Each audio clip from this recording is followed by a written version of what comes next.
Avant de remettre le prix littéraire Émile Olivier, je souligne que le jury a décerné des mentions d'honneur à 2 auteurs dont les œuvres se sont illustrées par leur grande maîtrise de la langue française et leur qualité littéraire. Ces 2 auteurs recevront un certificat signé par le président du Conseil supérieur de la langue française, et ce sont M. Maurice Henry pour le recueil de textes Esprit de sel, publié aux éditions Prise de parole, et M. David Lonergan pour le recueil de chroniques Tintamarre, chronique de littérature dans l'Acadie d'aujourd'hui, publié également aux éditions Prise de parole. Bravo, messieurs.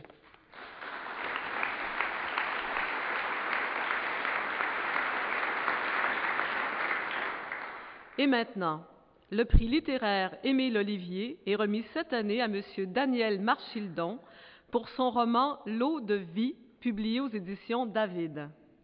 Mais qui est donc Daniel Marchildon? Il habite la région de Penetanguishene, à environ 150 km au nord de Toronto. Titulaire d'un baccalauréat spécialisé en traduction et en lettres françaises de l'Université d'Ottawa, il a publié plusieurs ouvrages à caractère historique. Daniel Marchildon a reçu de nombreux prix pour son œuvre, qui comprend des romans pour la jeunesse, des nouvelles littéraires, des scénarios pour la télévision et le cinéma, et des textes pour l'alphabétisation populaire. Le prix littéraire Émile Olivier lui est décerné pour son roman L'eau de vie, publié aux éditions David. Cette fresque historique entremêle la fascinante odyssée du Scotch à l'étonnant récit de la vie côtière de la baie Georgienne. L'eau de vie, c'est le Wishe Beata, whisky en gaélique écossais, une eau qui coule dans le sang et engendre la vie, mais qui peut provoquer la mort. Poussée par une voix mystérieuse, Élisabeth Legrand s'investit complètement dans un projet insensé, ouvrir une distillerie à Pointe-aux-Phares, sa petite communauté isolée du nord de la baie Georgienne, pour y élaborer du whisky single malt à partir d'anciens stocks de Glendoux, un scotch disparu dans des circonstances tragiques. Parallèlement, à travers le passé de la famille Fairmore, les créateurs écossais du célèbre Glendoux, se profilent les grands moments du whisky, en passant par les luttes meurtrières menées par les distillateurs clandestins, l'essor et la chute des empires de l'eau-de-vie écossaise. L'œuvre de Daniel Marchildon se distingue par son originalité, par la qualité de son écriture et de sa documentation.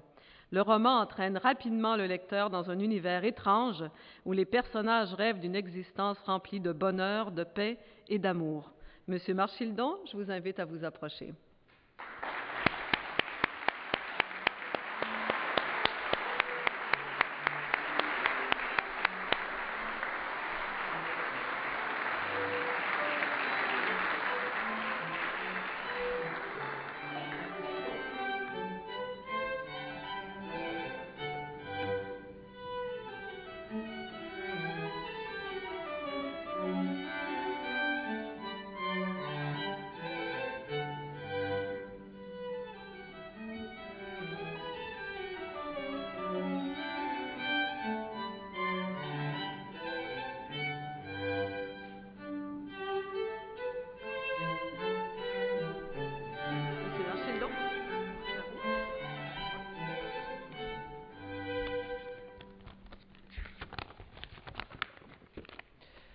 Chers amis de la francophonie, mais tout d'abord, je devais vous dire qu'en gaélique, on dit « Wishka Bea » pour whisky. Petite précision. C'est avec un grand plaisir et beaucoup d'émotion que je remercie le Conseil supérieur de la langue française et les membres du jury pour ce prix. Car pour moi, il représente une spectaculaire halte routière sur un long chemin, parfois tortueux. Un roman s'écrit seul, mais il se publie avec une équipe. Je tiens donc à remercier les passionnés des lettres aux éditions David qui m'ont accompagné au long de mon odyssée littéraire, soit tout particulièrement Yvon Mallette, Marianne Blaquière, Anne-Marie Berthiaume et Marc Pelletier. Mon périple personnel s'inscrit dans celui d'une longue lignée. Mon ancêtre paternel, René Marcheledon, l'ancêtre commun de tous les Marchildon en Amérique du Nord, est arrivé à Québec en 1736. Je dois vous avouer qu'il n'a pas abouti ici par choix. René Marcheledon avait été arrêté en France comme fauçonnier, c'est-à-dire qu'il vendait du sel sans percevoir la gabelle, la taxe du roi sur cette marchandise essentielle. La justice lui a donc imposé cette peine: venir en Nouvelle-France fonder une lignée qui, aujourd'hui, s'étend sur l'ensemble du continent.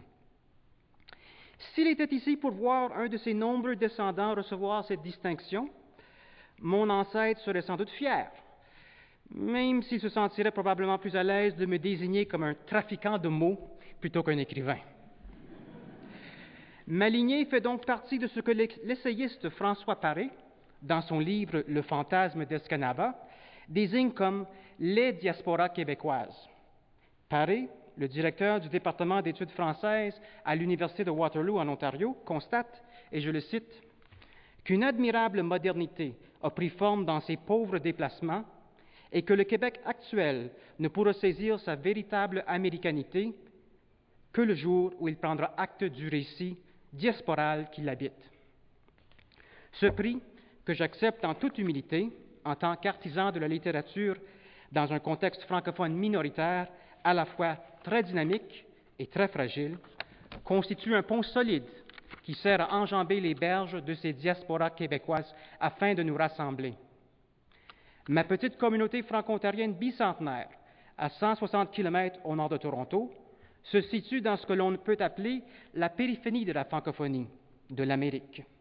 De Henri Bourassa à Zachary Richard, ils sont nombreux ceux qui, à maintes reprises, ont évoqué l'importance de ces zones excentriques pour le Québec. Ce prix stimule la vitalité culturelle dans nos milieux francophones minoritaires qui demeurent à la fois des ateliers de création hybride et des bourgades gravement menacées.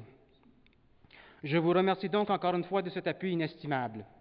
En terminant, si ce n'est pas déjà fait, je vous invite à venir nous voir dans la périphérie francophone, soit physiquement en voyage ou simplement en esprit à travers nos œuvres culturelles, qu'elles soient littéraires, théâtrales, musicales ou autres. D'agréables découvertes vous attendent. Bonne soirée et merci.